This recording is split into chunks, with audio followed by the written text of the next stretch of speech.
khóa har don changin lung lai đâm thei silo chung khóa đồ rùa ta cái chăn rèn chui thiên lai hào tu mai ni mô con mang mol mai khen coi lung lai đâm thei silo min ti riang thon mai tu renga ta ton se pu lo lên boy ole mong tra ka thin lai kham tu be wal tu liam ro izu ngai nu choni ang hiu long che o parte fam da real chan khen koi hei hi mo an soi di zur gai tuar ka thiam lo di len mo om khwa har don changi lung lai adam thei si lo chung khwa do ro ta ka chan reng chu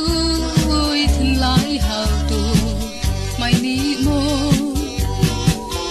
con mang mol mai theng po in lung lai đâm thei si lo min ti riang thon mai tu renga ta ton se pu lo lên boy ole mong tra ka thin lai kham tu be mol tu liam ro izu ngai nu choni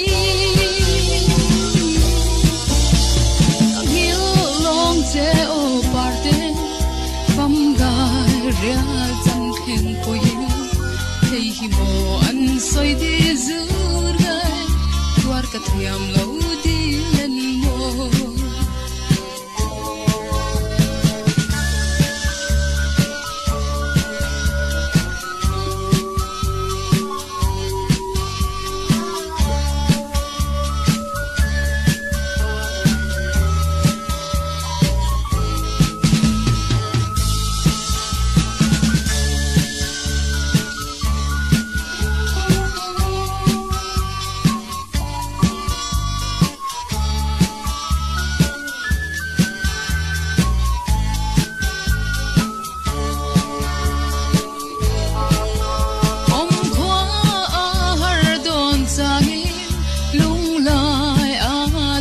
thei si lo